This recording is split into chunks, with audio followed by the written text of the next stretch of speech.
Dear friends, पिछले video में हम लोग private company, one person company, public company इनके बारे में बात किए थे। इस वीडियो के थ्रू हम लोग बाकी जितने टाइप ऑफ कंपनीज हैं जो कंपनीज एक्ट में डिफाइंड है, जैसे limited liability company, unlimited liability company, statutory company, producer company, section 8 company, इन सब के बारे में हम लोग यहाँ पे समझेंगे। सबसे पहले आते हैं limited liability company. Limited liability company 3 प्रकार के होते हैं। Company limited by shares, companies limited by guarantee, companies limited by guarantee having share capital. सबसे पहला जो काइंड है वो है companies limited by shares. Company के मेमोरेंडम ऑफ एसोसिएशन में दिया रहता है कि कंपनी ये कंपनी लिमिटेड बाय शेयर्स हैं। मतलब ये है कि नाम से ही पता चल जा रहा है कि ये कंपनी शेयर इशू करती है, इसके मेंबर्स शेयर होल्डर्स होते हैं। हर शेयर का एक फेस वैल्यू होता है। फॉर एग्जांपल एक शेयर का फेस वैल्यू है 10 रुपये। सब्सक्राइब करते वक्त कंपनी ने उनको बोला है कि इसका शेयर फेस वैल्यू 10 रुपये हैं, लेकिन आपको खरीदते वक्त पहले 5 रुपये देने पड़ेंगे, बाकी 5 रुपये जब कंपनी कॉल करेगी तब देना पड़ेगा। तो सबसे पहले आपने क्या किया, कंपनी के शेयर्स को सब्सक्राइब करते वक्त आपने 5 रुपये पे किए। जो रिमेनिंग 5 रुपये हैं, कंपनी को जब ज़रूरत पड़ती है या वाइंडिंग अप का सिचुएशन आती है तब कंपनी कॉल कर सकती है अगर उसको पैसे की ज़रूरत पड़ गया तो। एक शेयर होल्डर जिसने एक शेयर खरीदा उस कंपनी का, उसका लायबिलिटी सिर्फ और सिर्फ वो कंपनी के शेयर वैल्यू तक ही सीमित रहती है। मतलब अगर 10 रुपये का शेयर है, उसने ऑलरेडी 5 रुपये सब्सक्राइब करते वक्त पे कर चुका है, तो उसको कंपनी के वाइंडिंग अप या कंपनी को जब कोई ऐसा इवेंट में ज़रूरत पड़ गया पैसे, तब वो सिर्फ और सिर्फ बाकी 5 रुपये देगा, बस उससे ज़्यादा उसका कोई लायबिलिटी नहीं रहेगा। इसी को बोलते हैं कंपनीज लिमिटेड बाय शेयर्स। एक बात ध्यान रखिए कि कंपनी की लायबिलिटी कभी लिमिटेड नहीं होती। कंपनी के शेयर होल्डर्स की लायबिलिटी लिमिटेड होती है, लेकिन कंपनी का लायबिलिटी कभी सीमित नहीं होती है।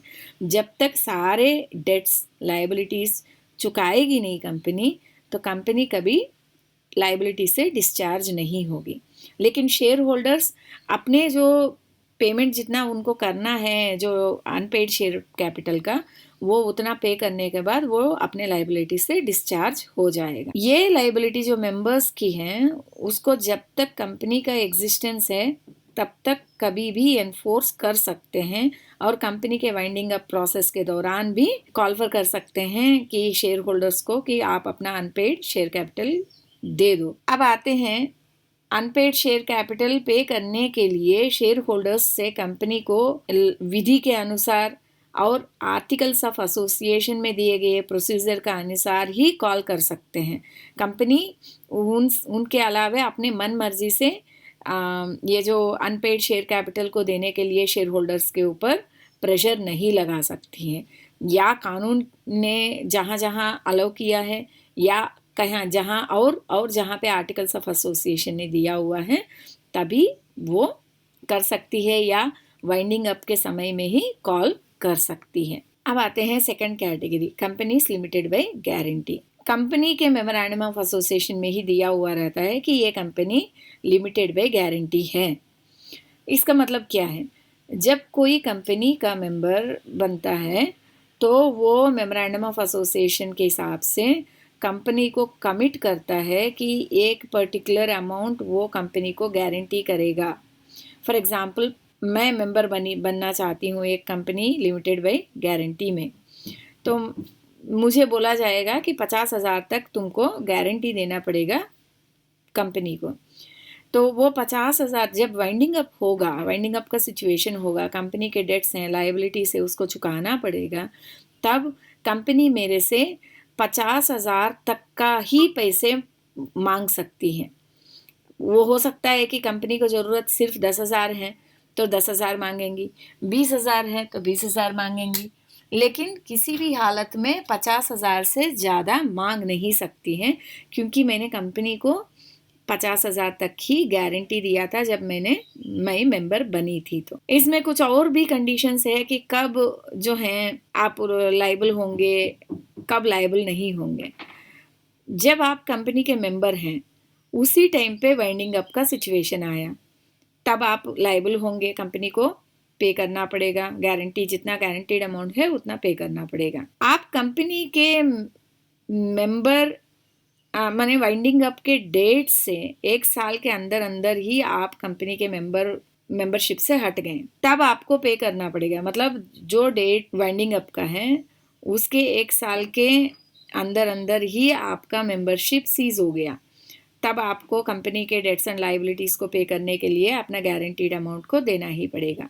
या ऐसा सिचुएशन है कि जब आप मेंबर थे कंपनी के, उसी टाइम का रेज किया हुआ डेट्स एंड लायबिलिटीज़ हैं जिनको कंपनी को पे करनी है, तब भी आप लायबल होंगे कंपनी को गारंटी देने के लिए, even though you are now not a member of the company. और बाकी जैसे कि कंपनी ये जो वाइंडिंग अप के कॉस्ट है, चार्जेस है, एक्सपेंसेस है, कंट्रीब्यूटर को जो एडजस्टमेंट्स करनी है, पेमेंट्स, उन सब के एक्सपेंसेस या अमाउंट जितना रिक्वायरमेंट है कंपनी को, वो सारे आपसे ही वसूल किया जाएगा। कितना तक आपके जितना अमाउंट गारंटी किया गया है उतना तक ही आपका लायबिलिटी रहेगा। जैसे मैंने बताया था कि 50,000 है तो 50,000 तक ही आपसे मांगा जाएगा। इवन कंपनी के कंपनी के लायबिलिटीज उससे ज़्यादा भी हो, लेकिन आपसे 50,000 से ऊपर 1 रुपया भी मांगा नहीं जा सकता है। इसी को बोलते हैं कंपनीज लिमिटेड बाय गारंटी। अब थर्ड टाइप है companies limited by guarantee having share capital. इस तरह के कंपनी में मेंबर्स का लायबिलिटी दोनों प्रकार के होते हैं। जैसे कॉम्बिनेशन होगा कंपनीज लिमिटेड बाय शेयर्स और कंपनीज लिमिटेड बाय गारंटी में जो मेंबर्स के जो लायबिलिटी होती है उसका कॉम्बिनेशन होगा। तो इसके अनुसार पहले तो अनपेड शेयर वैल्यू तक उसका लायबिलिटी होगा, और मेंबर बनते वक्त जो अमाउंट गारंटी किया कंपनी को, वो अमाउंट भी उसको अनपेड शेयर कैपिटल वैल्यू के साथ देना पड़ेगा। सो वाइंडिंग अप के समय कब देना पड़ेगा? जब वाइंडिंग अप का समय होगा या ऐसा कोई सिचुएशन होगा जहाँ पे कंपनी के रिक्वायरमेंट हो। तो इसी को हम लोग ऐसे बोल सकते हैं कि share holders liability is equal to limited by shares plus limited by guarantee. जब तक पूरा कंपनी के डेट्स डिस्चार्ज नहीं होंगे तब तक पहले आपको अनपेड शेयर वैल्यू भी पे करना पड़ेगा, और जितना आपने अमाउंट गारंटी किया है उतना तक पूरा आपको पे करना पड़ेगा। इसी को बोलते हैं companies limited by guarantee having share capital. अब आते हैं कन्वर्शन पे। जब एक कंपनी लिमिटेड बाय गारंटी है, क्या वो कंपनी लिमिटेड बाय शेयर्स में कन्वर्ट हो सकती है? होना है तो क्या क्या कंडीशंस उसको फुलफिल करना पड़ेगा। रूल 39 जो companies incorporation 4th amendment rules 2016 के तहत इंसर्ट किया गया था, वो बताती है कि एक कंपनी लिमिटेड बाय गारंटी कब और किस सिचुएशन में कंपनी लिमिटेड बाय शेयर्स के रूप में कन्वर्ट हो सकती है। सबसे पहला यह है कि सेक्शन 8 कंपनी या companies registered under section 25 of the companies act 1956 जो है वो कभी कन्वर्ट नहीं हो सकती हैं। ये सबसे पहला थंब रूल है कि सेक्शन 8 कंपनी कभी भी जो है कन्वर्ट नहीं हो सकती है as a company limited by shares. अगर वो company section 8 company limited by guarantee है तो वो कभी भी कन्वर्ट नहीं हो सकती है कंपनी लिमिटेड बाय शेयर्स में। ऐसे ही जो section 25 of the companies act 1956 के अंदर जो रजिस्टर किया गया है वो कंपनीज भी कन्वर्ट नहीं हो सकते हैं। और बाकी type of all limited liability company जो है, जो कंपनी लिमिटेड बाय गारंटी है, वो सारे जो हैं कन्वर्ट हो सकते हैं कंपनी लिमिटेड बाय शेयर से। तो यही 2 एक्सेप्शंस हैं यहाँ पे। तो इस कन्वर्शन के लिए कंपनी को मेमोरेंडम ऑफ एसोसिएशन में चेंज लाना पड़ेगा, स्पेशल रेजोल्यूशन पास करना पड़ेगा कि मेमोरेंडम ऑफ एसोसिएशन में जो गारंटी क्लॉज है उसको डिलीट करके शेयर कैपिटल वाला क्लॉज डालना पड़ेगा। आर्टिकल्स ऑफ एसोसिएशन में भी गारंटी वाला क्लॉज को हटा के शेयर कैपिटल वाला क्लॉज को डालना पड़ेगा। मोस्ट इम्पॉर्टेंट पॉइंट ये है कि गारंटी अमाउंट जो मतलब एक कंपनी में 10 मेंबर है, एक मेंबर 10 रुपये का गारंटी दिया है तो पूरा कंपनी का जो गारंटीड अमाउंट है 100 रुपये है। तो मतलब यहाँ पे आपको गारंटीड अमाउंट जितना है 100 रुपीज़ हैं तो उसको शेयर कैपिटल में जब कन्वर्ट कर रहे हैं तो आपका शेयर कैपिटल भी उतना अमाउंट से इक्वल होना चाहिए, मतलब 100 रुपये ही होना चाहिए। उसको कंपलसरी आपको दिमाग में रखना पड़ेगा। फिर बाद में copy of the special resolution file करना पड़ेगा register of companies act companies के पास। उसका फॉर्म नंबर है फॉर्म नंबर MGT 14। ये करना पड़ेगा आपको 30 दिन के अंदर अंदर, स्पेशल रेजोल्यूशन पास करने के 30 दिन के अंदर अंदर आपको ये फॉर्म नंबर MGT 14 को रजिस्ट्रार ऑफ कंपनीज के पास फाइल करना पड़ेगा। और उसके बाद रजिस्ट्रार ऑफ कंपनीज के पास 30 डेज के अंदर अंदर फॉर्म नंबर INC 27 को फाइल करना पड़ेगा। रजिस्ट्रार ऑफ कंपनीज अपना डिसीजन अनाउंस करेगा एप्लीकेशन रिसीव करने के 30 दिन के अंदर अंदर। Form number INC 11B issue करेगा, अगर उसको अग्रीड है कि या ये कन्वर्शन को आप अलाउ करना चाहिए तो वो फॉर्म नंबर INC 11B, उसको बोलते हैं सर्टिफिकेट ऑफ इनकॉर्पोरेशन, वो इश्यू करेगा। ये है आपका कंपनी लिमिटेड बाय गारंटी जब कन्वर्ट होती है कंपनी लिमिटेड बाय शेयर्स में जो फॉलो करने वाला प्रोसीजर। अब आते हैं unlimited liability company. Section 3 subsection 2 of the companies act 2013 में इसको डिफाइन किया हुआ है। इसका सबसे बेसिक फीचर है इस तरह के कंपनी के मेंबर्स का लायबिलिटी लिमिटेड नहीं होती है, तो वो तो नाम से ही पता चल रहा है अनलिमिटेड लायबिलिटी। मेंबर्स की लायबिलिटी एक्सटेंड होती है सारे कंपनी के डेट्स एंड लायबिलिटीज़ जितने हैं उन सब तक, जब तक पूरा डिस्चार्ज नहीं होगा लायबिलिटीज़ डेट्स कंपनी के तब तक मेंबर्स का लायबिलिटी रहेगा। वो जब कंपनी के सारे डेट्स डिस्चार्ज होंगे तभी मेंबर्स के लायबिलिटी डिस्चार्ज होगा। इस तरह के की लायबिलिटी को हम लोग पार्टनरशिप फॉर्म में पार्टनर्स की लायबिलिटी जो होती है उससे कंपेयर कर सकते हैं। लेकिन पार्टनरशिप फॉर्म और अनलिमिटेड लायबिलिटी कंपनी में एक अंतर है, वो है कि पार्टनरशिप फॉर्म में पार्टनर्स के अगेंस्ट में डायरेक्टली प्रोसीड कर सकते हैं, लेकिन अनलिमिटेड लायबिलिटी कंपनी में मेंबर्स के अगेंस्ट में डायरेक्टली प्रोसीड नहीं कर सकते। अनलिमिटेड लायबिलिटी कंपनी में क्लेम्स कंपनी के अगेंस्ट में ही इन्फोर्स होते हैं, क्योंकि कंपनी एक लीगल पर्सन है, उसका एक इंडिपेंडेंट एंटिटी है, मेंबर आइडेंटिटी है मेंबर्स से अलग। ठीक है, मेंबर्स अलग हैं, कंपनी अलग है। अब आते हैं वाइंडिंग अप के समय ऑफिशियल लिक्विडेटर मेंबर्स को कॉल करेगा कंपनी के डेट्स एंड लायबिलिटीज़ को डिस्चार्ज करने, और उस समय मेंबर्स का लायबिलिटी जैसे मैंने बताया था अनलिमिटेड होगा। पूरा कंपनी के डेट्स जब तक डिस्चार्ज नहीं होंगे तब तक मेंबर्स का लायबिलिटी डिस्चार्ज नहीं होगा। अनलिमिटेड कंपनी के शेयर कैपिटल हो सकता है और नहीं भी हो सकता है। अगर शेयर कैपिटल है तो ऐसे अनलिमिटेड कंपनी अपने शेयर्स खुद परचेज कर सकती है या किसी पर्सन को पैसा देके अपने बिहाफ में परचेज करने के लिए डायरेक्शन भी दे सकती है, अगर वो अनलिमिटेड कंपनी का शेयर कैपिटल है तो। ठीक है, उसके बाद आते हैं conversion of unlimited company liability company into liability company. ये section 18 of the companies act 2013 में दिया हुआ है, कुछ कंडीशंस दिए हुए हैं, कुछ प्रोसीजर्स भी दिए हुए हैं। Section 65 of the companies act 2013 में उसके अनुसार एक अनलिमिटेड लायबिलिटी कंपनी को हम लोग लिमिटेड लायबिलिटी कंपनी में कन्वर्ट कर सकते हैं। अब सेक्शन 18 में क्या दिया हुआ है, एक अनलिमिटेड कंपनी को लिमिटेड लायबिलिटी में कन्वर्ट करते वक्त डेट्स, लायबिलिटीज़, एप्लीकेशंस, कॉन्ट्रैक्ट्स जो कंपनी ऑलरेडी जो एंटर की है उसके ऊपर कोई इम्पैक्ट नहीं होना चाहिए।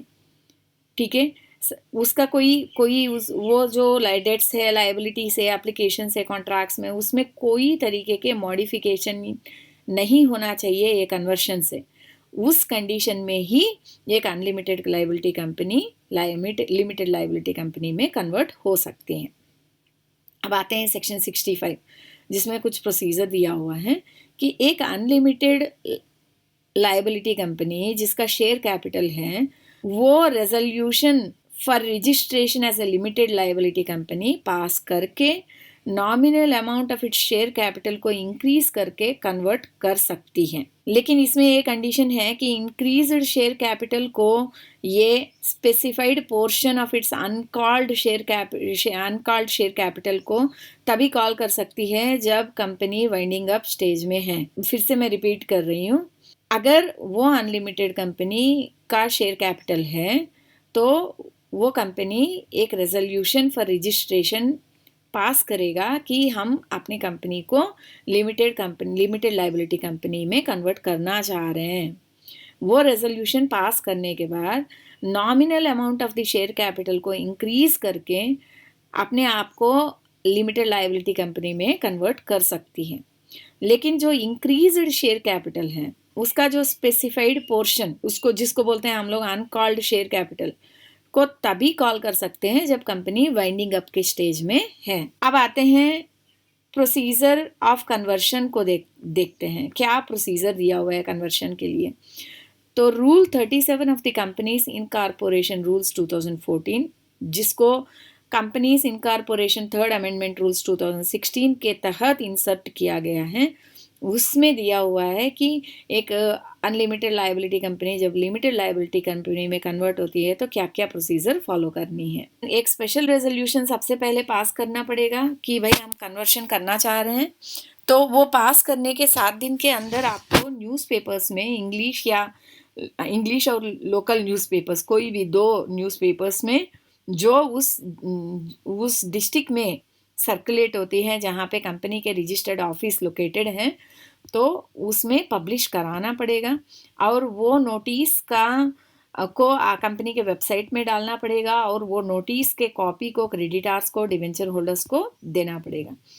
और ये जो रेजोल्यूशन पास करने के 40 दिन के अंदर अंदर कंपनी के कन्वर्शन के लिए एप्लीकेशन रजिस्टर ऑफ कंपनीज के पास डालना पड़ेगा। उसके साथ minimum 2 directors including managing directors को डिक्लेरेशन देना पड़ेगा कि हमको कोई ऑब्जेक्शन नहीं है ये कन्वर्शन में। रजिस्ट्रार ऑफ कंपनीज ये सब देखने के बाद, सारे ऑब्जेक्शंस को कंसिडर करने के बाद, अगर इफ एनी ऑब्जेक्शंस हैं तो उसको कंसिडर करने के बाद या एक्सेप्ट करेगा या रिजेक्ट करेगा एप्लीकेशन को। अगर एक्सेप्ट कर लिया है तो आपको सर्टिफिकेट ऑफ इनकॉर्पोरेशन वो इशू करेगा। लेकिन ये कंडीशन है कि अगर ऐसा कन्वर्शन हुआ है तो एक कन्वर्शन होने के 1 साल के अंदर अंदर कंपनी अपना नाम नहीं बदल सकती है और अपने डिविडेंड्स को डिस्ट्रीब्यूट नहीं कर सकती है या डिक्लेयर नहीं कर सकती है without satisfying the past debts, liabilities, obligations और कॉन्ट्रैक्ट्स।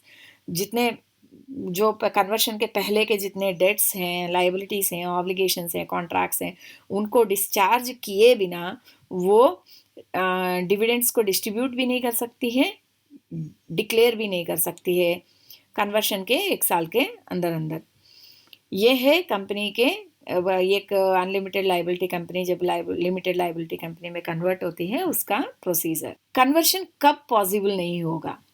जब कंपनी का नेटवर्थ नेगेटिव है तो कन्वर्शन पॉसिबल नहीं होगा। रजिस्टर ऑफ कंपनीज के पास कंपनी के नाम को स्ट्राइक ऑफ करने के लिए एप्लीकेशन पेंडिंग है तो कन्वर्शन पॉसिबल नहीं होगा।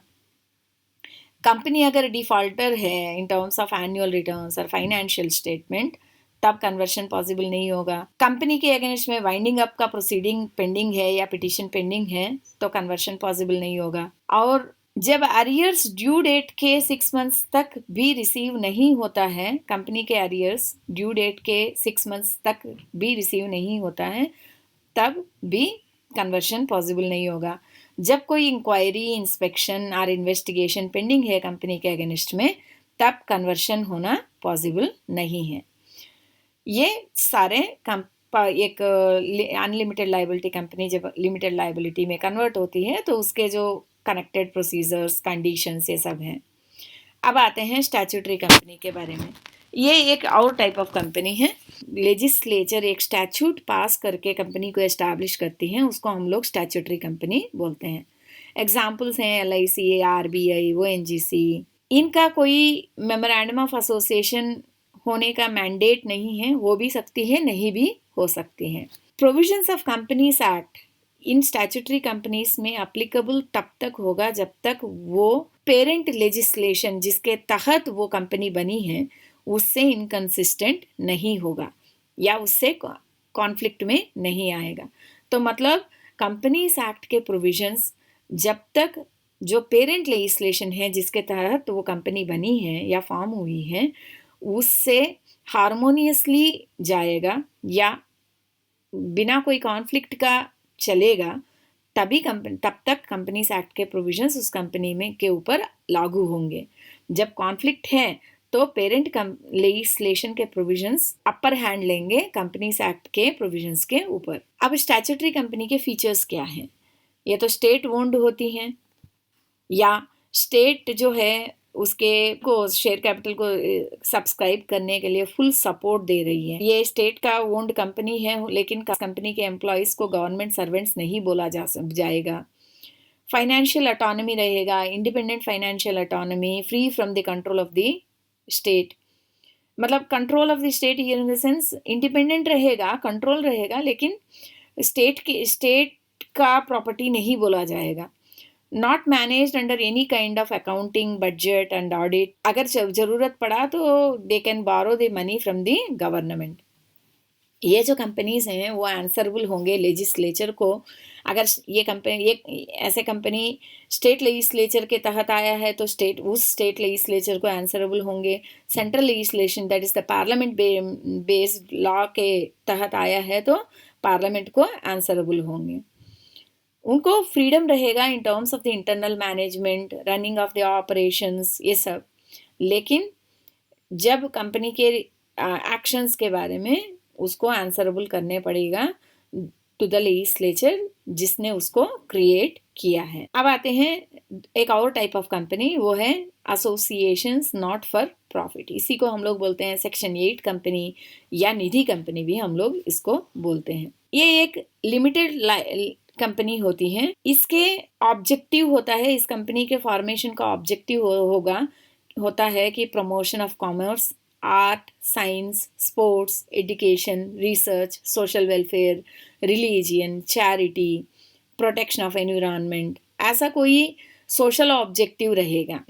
इसका जो प्रॉफिट्स होंगे उसको या इनकम, इस कंपनी के इनकम को सिर्फ और सिर्फ ये ऑब्जेक्टिव जैसे promotion of commerce, arts, science, इनमें से कोई भी एक ऑब्जेक्टिव जो उस कंपनी का ऑब्जेक्टिव है उसको प्रमोट करने के लिए ही स्पेंड किया जाएगा। इस तरीके के कंपनी में कोई पेमेंट ऑफ डिविडेंड नहीं होगा मेंबर्स को, ये प्रोहिबिट करती है। Section 8 company is prohibited from paying off any dividend to its members. अगर कभी भी ये कंपनी जो है अपने जो ऑब्जेक्टिव से कॉन्ट्रावीन करती है, मतलब अगर मान के चलिए एक कंपनी सेक्शन 8 कंपनी है, प्रमोशन ऑफ आर्ट्स के लिए है, लेकिन वो आर्ट्स को प्रमोट नहीं कर रही है, स्पोर्ट्स को प्रमोट कर रही है, या कोई गलत फ्रॉडुलेंट काम कर रही है which is against to the objectives of the company या पब्लिक इंटरेस्ट के अगेंस्ट में जा रही है, उस टाइम पे सेंट्रल गवर्नमेंट जो है इस कंपनी के रजिस्ट्रेशन को कैंसिल कर सकती है after he giving the reasonable hearing. अगर पब्लिक इंटरेस्ट के रिक्वायरमेंट के अंदर अगर सेंट्रल गवर्नमेंट को डायरेक्ट करना पड़ा कि इस कंपनी को वाइंडिंग अप करनी है या अमालगमेट करनी है दूसरे कंपनी के साथ, तो वो भी ऑर्डर सेंट्रल गवर्नमेंट दे सकती है only and only in such circumstances जब ये कंपनी अपने जो ऑब्जेक्टिव्स हैं उसको कैरी करने के अलावा दूसरे काम कर रही है या फ्रॉडुलेंट काम कर रही है या पब्लिक इंटरेस्ट के अगेंस्ट में जा रही है। या डिफॉल्ट के सिचुएशन में सेंट्रल गवर्नमेंट इस कंपनी को पनिश भी कर सकती है with not less than 10 lakh rupees which may extend to 1 crore rupees. Directors और बाकी ऑफिसर्स जो हैं कंपनी के जो डिफॉल्टर्स हैं उनको भी पनिशमेंट दिया जाएगा। 3 साल तक का इनको इम्प्रिजनमेंट डाल सकती है, 25,000 से लेके 25 लाख तक इन लोगों को पेनाल्टी भी दे सकती है या पनिशमेंट प्लस फाइन दोनों भी दे सकती है। और डिफॉल्टिंग ऑफिसर्स के अगेंस्ट में section 447 of the companies act भी डाल सकती है, इन्वोक कर सकती है, that is punishment for fraud. Section 8 company को आपने मेमोरेंडम ऑफ एसोसिएशन और आर्टिकल्स ऑफ एसोसिएशन को alter without the prior approval of the central government alter करने का अधिकार नहीं है। अब आते हैं, क्या सेक्शन 8 कंपनी को हम लोग दूसरा कोई टाइप ऑफ कंपनी में कन्वर्ट कर सकते हैं? क्या कर सकते हैं, नो डाउट। इसके लिए कंपनी के जनरल मीटिंग में स्पेशल रेजोल्यूशन पास करके rule 21 of the companies incorporation rules 2014 में दिए हुए प्रोसीजर को फॉलो करके कन्वर्ट करना पड़ेगा। अगर आप सेक्शन 8 कंपनी है तो आपको कुछ विषयों से एग्जेम्पशन मिलेगा। वो है, आपको क्वालिफाइड कंपनी सेक्रेटरी को अपॉइंट करने का मैंडेट नहीं है, कर सकते हैं, नहीं भी कर सकते हैं। एनुअल जनरल मीटिंग कभी भी हो सकती है, बिजनेस आवर्स मान के चलिए 10 से 5 है तो आप 9 बजे भी रख सकते हैं या शाम को 6 बजे भी रख सकते हैं, हॉलीडेज में भी रख सकते हैं, कोई भी प्लेस में रख सकते हैं, रजिस्टर्ड ऑफिस के जगह पे ही रखने की ज़रूरत नहीं है। ओनली कंपनी को एनुअल जनरल मीटिंग होल्ड करनी है तो 21 डेज़ का नोटिस देना पड़ेगा। तो यहाँ पे आपको 14 डेज़ का ही सिर्फ नोटिस देना पड़ेगा अगर आप सेक्शन 8 कंपनी है तो। जो एनुअल जनरल मीटिंग के मिनट्स को आपको रिकॉर्ड करने की मैंडेट नहीं है अनलेस एंड अनटिल आपके कंपनी के आर्टिकल्स ऑफ एसोसिएशन में रिटर्न में मिनट्स को लिखने का मैंडेट जब तक नहीं हो। Minutes and maximum number of directors appointment is not applicable. मतलब मिनिमम और मैक्सिमम नंबर ऑफ डायरेक्टर्स कितना होना है उनका, वो यहाँ पे एप्लीकेबल नहीं होगा। और इंडिपेंडेंट डायरेक्टर्स को अपॉइंट करने की ज़रूरत नहीं होगा। Consent of the appointed directors as required under section 152 clause 5 not applicable. आपको बोर्ड मीटिंग जो है साल में कराना पड़ेगा, मतलब 6 महीने में एक, 6 महीने में एक।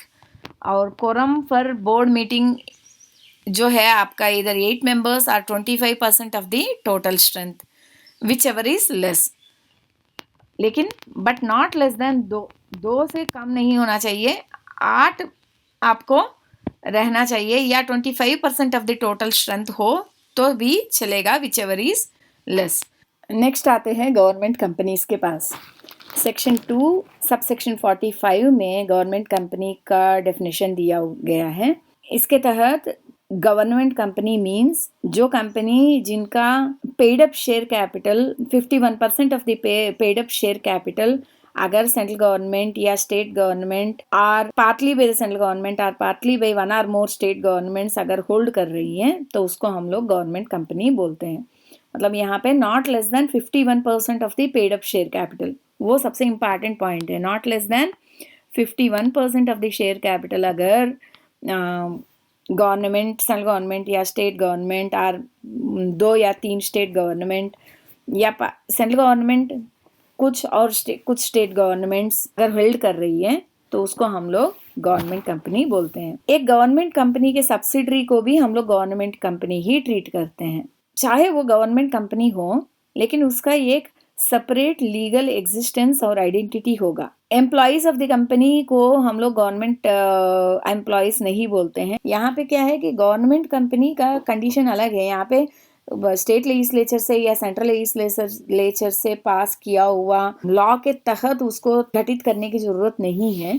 यहाँ पे सिंपल है, कोई भी कंपनी जिसका चाहे वो नहीं है जिसका 51% of the paid up share capital अगर सरकार होल्ड कर रही है तो हम उसको गवर्नमेंट कंपनी बोलते हैं। Government company state as per article 12, तो आप कॉन्स्टिट्यूशन में आर्टिकल 12 के तहत देखिएगा तो अजय हासिया वर्सेस खालिद मुजीब में कुछ कंडीशंस दिए हुए, केस में कुछ कंडीशंस दिए हुए हैं कि कब एक गवर्नमेंट कंपनी को हम लोग आर्टिकल 12 के तहत इंस्ट्रूमेंटालिटी ऑफ द स्टेट बोल सकते हैं। तो गवर्नमेंट कंपनी में भी इधर पब्लिक कंपनी और प्राइवेट कंपनी कुछ भी हो सकती है। Sale of shares is free but not to the extent of affecting the character of the company. Sale कर सकते हो आप शेयर्स को, लेकिन अगर वो सेल के वजह से कंपनी के कैरेक्टर इफेक्ट कर रही है तो तब आपके कंपनी के ट्रांसफरेबिलिटी ऑफ द शेयर्स के ऊपर कंडीशंस आ जाएंगे, रेस्ट्रिक्शंस आ जाएंगे। ये है गवर्नमेंट कंपनी। अब आते हैं फॉरेन कंपनी के बारे में। फॉरेन कंपनी को डिफाइन किया हुआ है सेक्शन 2 सब सेक्शन 42 में। उसके तहत कोई भी कंपनी या बॉडी कॉरपोरेट जो हम इंडिया के आउटसाइड इनकॉर्पोरेटेड है और जिसका प्लेस ऑफ बिजनेस इंडिया में है, वो थ्रू एजेंट या फिजिकली और थ्रू इलेक्ट्रॉनिक मोड इंडिया में बिजनेस चला रहे हैं and conducts any business activity in India in any other manner, तो उसको हम लोग जो है फॉरेन कंपनी बोलते हैं। मतलब इसका इनकॉर्पोरेशन कंपनी हमारे इंडिया के आउटसाइड है, लेकिन इसके बिजनेस एक्टिविटी इंडिया में चल रही है थ्रू एजेंट और थ्रू फिजिकल मोड और थ्रू इलेक्ट्रॉनिक मोड। इंडिया में इस कंपनी का, जो फॉरेन कंपनी का शेयर ट्रांसफर ऑफिस या शेयर रजिस्टर्ड ऑफिस लोकेटेड होगा, उसी को हम लोग जो है प्लेस ऑफ बिजनेस बोलते हैं। अब if the company is established outside India and has a place of business in India, then only it will be considered as a foreign company. मैंने ऑलरेडी एक्सप्लेन किया है कि वो बाहर इनकॉर्पोरेट होना चाहिए या रजिस्टर्ड होना चाहिए कोई और देश में, और उसका ऑपरेशंस इंडिया में चलना चाहिए, तभी हम लोग उसको फॉरेन कंपनी बोलेंगे। अगर ऐसा सिचुएशन है कि कंपनी इनकॉर्पोरेट हुआ इंडिया में लेकिन उसके सारे शेयर होल्डर्स फॉरेनर्स हैं, तो क्या उसको हम लोग फॉरेन कंपनी बोल सकते हैं? नहीं, वो फॉरेन कंपनी नहीं होगा, वो इंडियन कंपनी ही होगा। अब आते हैं एक और टाइप ऑफ कंपनी के बारे में समझेंगे, वो है होल्डिंग कंपनी और सब्सिडरी कंपनी। होल्डिंग कंपनी जो इन जनरल अगर बोला जाए तो जो प्रिंसिपल कंपनी होती है, जो लीडर कंपनी होती है, उसको होल्डिंग कंपनी बोलेंगे। उसके अंडर में जो काम कर रहे हैं कंपनीज, उसको सब्सिडरी कंपनी बोलते हैं। मतलब leader will be controlling the subsidiary companies. वैसे इन जनरल हम लोग समझ सकते हैं होल्डिंग कंपनी और सब्सिडरी कंपनी के बारे में। अगर लीगल डेफिनेशन में जाएंगे तो सेक्शन 2 सबसेक्शन 46 होल्डिंग कंपनी के बारे में बात करती है, डिफाइन करती है। सेक्शन 2 सबसेक्शन 87 जो कंपनीज एक्ट का है, वो सब्सिडरी कंपनी का डेफिनेशन प्रोवाइड करती है। तो होल्डिंग कंपनी का डेफिनेशन है कि company of which such companies are subsidiary companies. जो कंपनी के सब्सिडरी कंपनीज हैं उसको होल्डिंग कंपनी बोलते हैं। वहाँ से तो आप डेफिनेशन डिराइव नहीं कर सकते हो, सबसे पहले आपको समझना पड़ेगा सब्सिडरी कंपनी क्या है। तो सब्सिडरी कंपनी का जो डेफिनेशन दिया हुआ है वो बोलती है कि जो कंपनी, एक कंपनी है जिसका कंट्रोल जो है दूसरे कंपनी के पास है, ठीक है, तब उसको हम लोग सब्सिडरी कंपनी बोलते हैं। कंट्रोल जिसके पास है उसको हम लोग होल्डिंग कंपनी बोलते हैं। किस तरीके के कंट्रोल? जब होल्डिंग कंपनी सब्सिडरी कंपनी के composition of the board of directors को कंट्रोल कर रही है या कंट्रोल करती है more than 1/2 of the total voting power को सब्सिडरी कंपनी का, तो तब हम उसको सब्सिडरी कंपनी बोलते हैं। जो कंट्रोल ले रहा है या एंजॉय कर रहा है उस कंपनी को होल्डिंग कंपनी बोलते हैं। अब आते हैं एक और कंपनी, टाइप ऑफ कंपनी के बारे में समझेंगे, associate company. Section 2 subsection 6 of the companies act as amended by companies amendment act 2017 में एसोसिएट कंपनी का डेफिनेशन दिया हुआ है। तो ये जो है एक जॉइंट वेंचर कंपनी होती है। एसोसिएट कंपनी कभी भी सब्सिडरी कंपनी नहीं हो सकती है, ये हमेशा जॉइंट वेंचर कंपनी होगी। ये अग्रीमेंट के थ्रू या कोई 25% ऑफ द वोटिंग पावर के थ्रू जब एक कंपनी दूसरे कंपनी को कंट्रोल करती है तो उसको हम लोग एसोसिएट कंपनी बोलते हैं। अब आते हैं public financial institution. Section 2 subsection 72 में पब्लिक फाइनेंशियल इंस्टीट्यूशंस को डिफाइन किया हुआ है। LIC, IDFCI, companies referred to in UTI, Unit Trust of India, Transfer of Undertaking and Repeal Act 2002, institutions notified by the central government under section 4A clause 2 of the Companies Act 1956, इन सबको public financial institutions बोलते हैं। तो यहाँ पे तो already defined है कि कौन से कंपनीज पब्लिक फाइनेंशियल इंस्टीट्यूशंस के अंदर आते हैं, तो इसमें हम लोगों को कुछ नहीं देखना है, सीधा देखना है कि LIC, IDFI is a public financial company. कोई भी कंपनी जो रिफर किया हुआ है UTI एक्ट में उसको, या सेंट्रल गवर्नमेंट का नोटिफाइड कंपनीज है, उन सबको हम लोग सीधा पब्लिक फाइनेंशियल कंपनीज इंस्टीट्यूशंस बोलते हैं, ठीक है। और या कोई और इंस्टीट्यूशंस जो सेंट्रल गवर्नमेंट ने RBI से कंसल्ट करके नोटिफाई किया हुआ है, उनको भी हम लोग पब्लिक फाइनेंशियल इंस्टीट्यूशंस बोलते हैं। अब देखिए इसमें एक सिंपल कंडीशंस हैं। एक इंस्टीट्यूशन को पब्लिक फाइनेंशियल इंस्टीट्यूशन आपको नोटिफाई करनी है तो उसके लिए कुछ कंडीशंस हैं।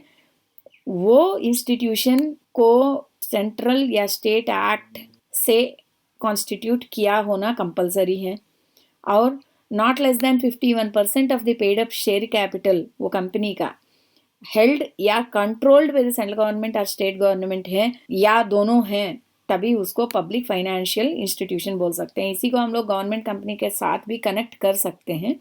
उसी मोटा मोटी इसका डेफिनेशन भी उसी के साथ मिलता जुलता है। अब आते हैं producer company. Part 9A of the Companies Act 1956 via the Companies Amendment Act 2002 producer companies के बारे में बोलती है। ये एक्चुअली प्रोड्यूसर कंपनी जो है पुराने ज़माने का जो cooperative form of economic organization के जो लिमिटेशंस हैं उसको ओवरकम करके एक मल्टी स्टेट कोऑपरेटिव सोसाइटीज़ को अपने कंट्री के इकोनॉमिक एक्टिविटी में रोल प्ले करने के लिए या एग्जिस्ट करने के लिए किया गया अरेंजमेंट है। तो मतलब एक ज़माने में कोऑपरेटिव सोसाइटीज़ हैं वो स्टेट के अंदर ही रहते हैं, इंट्रा स्टेट ही होते थे, इंटर स्टेट नहीं होते थे।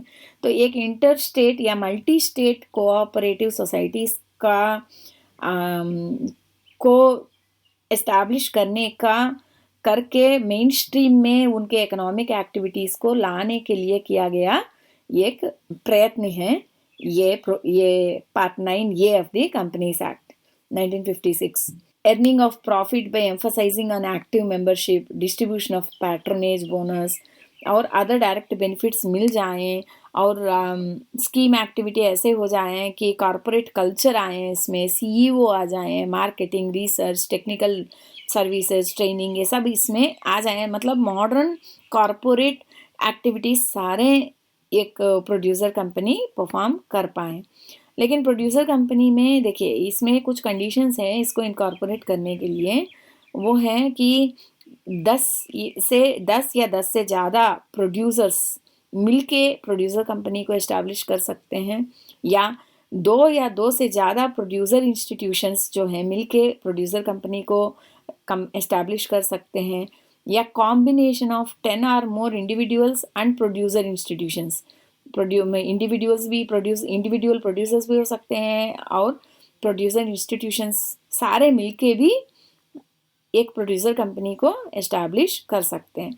ये एक्चुअली छोटे छोटे जो स्मॉल एंड मीडियम एंटरप्राइजेस हैं या छोटे छोटे प्रोड्यूसर कोऑपरेटिव सोसाइटी से उनको main stream of economic activity में ला के उनको एक कॉरपोरेट आइडेंटिटी देने के लिए ये किया गया है।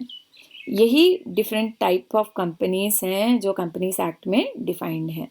Thank you.